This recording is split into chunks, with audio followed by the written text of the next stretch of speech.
జాతీయ ఉపాధి హామీ పథకం యూపీఏ ప్రభుత్వం యొక్క ఎంతో ప్రతిష్టాత్మకమైనటువంటి కార్యక్రమం ఇది. యూపీఏ ప్రభుత్వం అధికారంలోకి రావడానికన్నా మొదలు తమ ఎన్నికల వాగ్దానాల్లో ఇది ప్రధానమైనటువంటిది. యూపీఏ ప్రభుత్వం అధికారంలోకి వచ్చిన తర్వాత పార్లమెంట్లో చట్టం చేసి జాతీయ ఉపాధి హామీ పథకాన్ని దేశవ్యాప్తంగా ఈనాడు అమలు చేయడం జరుగుతూ ఉంది. ఆంధ్రప్రదేశ్ రాష్ట్రంలో దేశం మొత్తానికి సంబంధించినటువంటి ఈ జాతీయ ఉపాధి హామీ పథకాన్ని యూపీఏ చైర్పర్సన్ అయినటువంటి సోనియా గాంధీ గారు, భారత ప్రధానమంత్రి డాక్టర్ మన్మోహన్ సింగ్ గారు, ఆంధ్రప్రదేశ్ రాష్ట్ర ముఖ్యమంత్రి వర్యులు డాక్టర్ రాజశేఖర రెడ్డి గారు అనంతపురం జిల్లాలో ఈ కార్యక్రమాన్ని ప్రారంభించడం జరిగినది. ఈరోజు ఆంధ్రప్రదేశ్ రాష్ట్రంలో జాతీయ ఉపాధి హామీ పథకం ఏదైతే అమలు జరుగుతూ ఉందో చాలా బాగా జరుగుతూ ఉందని దేశవ్యాప్తంగా ప్రతి ఒక్కరూ వేనోళ్ల పోవడం జరుగుతూ ఉంది. ఈరోజు భారతదేశం యొక్క planning commission deputy chairman Montek Singh Ahluwalia ఇలా ఆంధ్రప్రదేశ్ రాష్ట్రాన్ని ఆదర్శంగా తీసుకొని జాతీయ ఉపాధి హామీని చాలా చక్కగా పగడ్బందీగా అమలు చేయమనేటువంటి మాట వారు పదే పదే చెప్పడం జరుగుతూ ఉంది. ఆంధ్రప్రదేశ్లో దాదాపుగా 65 లక్షల మంది కూలీలు ఈ పథకం ద్వారా లబ్ధి పొందడం జరుగుతూ ఉంది. దినసరి కూలీ కూడా ఏదైతే చట్టంలో పొందుపరిచిన విధంగా 80 రూపాయలకు తగ్గకుండా 81 రూపాయి పైనే వారి యొక్క యావరేజ్ కూలీ రేట్ ఈరోజు వస్తూ ఉంది వాళ్ళందరూ కూడా. అదే ప్రకారంగా రాష్ట్రం మొత్తంలో 1800 కోట్ల రూపాయలు ఇంతవరకు కూలీలకు నేరుగా చెల్లించడం జరుగుతూ ఉంది. చాలా పారదర్శకంగా ఈ కార్యక్రమం అమలవుతూ ఉంది. మొదటి దశలో 13 జిల్లాలు, రెండవ దశలో 6 జిల్లాలు కలుపుకొని 19 జిల్లాలో ఈ కార్యక్రమం అమలవుతూ ఉంది. వచ్చే ఏప్రిల్ 1వ తారీఖు నుంచి ఆ మిగిలిపోయిన 3 జిల్లాల్లో కూడా ఈ కార్యక్రమాన్ని పెద్ద ఎత్తున మొదలుపెట్టడానికి ప్రభుత్వం చాలా పెద్ద ఎత్తున ప్రయత్నం చేస్తూ ఉంది. ముఖ్యంగా ఈ కార్యక్రమం ఇంత పారదర్శకంగా ఏమాత్రం కూడా అవినీతికి తావు లేకుండా నడవడానికి ప్రధానమైనటువంటి కారణం సోషల్ ఆడిట్ అని, సామాజిక తనిఖీ అని ఒక వినూత్నమైనటువంటి కార్యక్రమాన్ని మొదలుపెట్టడం జరిగినది.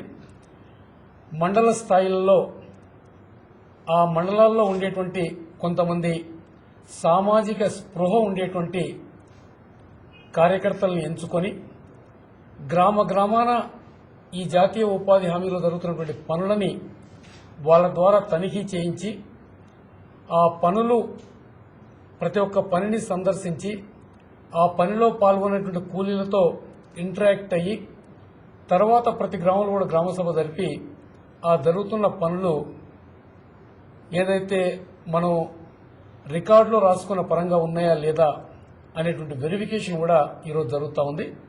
దాని తర్వాత ఆ మండలంలో ఉండేటువంటి అన్ని గ్రామాలు పూర్తయిన తర్వాత మండల హెడ్ క్వార్టర్లో ఈ సామాజిక తనిఖీని నిర్వహించడం జరుగుతూ ఉంది.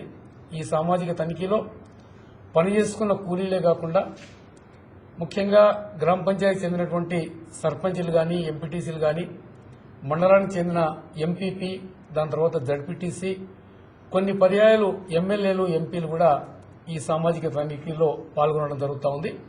సామాజిక తనిఖీలో ఆ మండలంలో ఉండేటువంటి అన్ని గ్రామాల్లో గ్రామ వారీగా జరిగిన పనులు, ఆ పనులలో పాల్గొన్నటువంటి కూలీల మాస్టర్ రోల్స్ అందరి సమక్షంలో చదువుతూ ఉన్నప్పుడు ఎక్కడైనా తప్పులు జరిగితే అక్కడికక్కడే ఆ పనులు జరగలేదనో, ఆ చదివిన పేర్లు కూలీలు పాల్గొనలేదనో అందరి సమక్షంలోనే చెప్పడం జరుగుతూ ఉంది.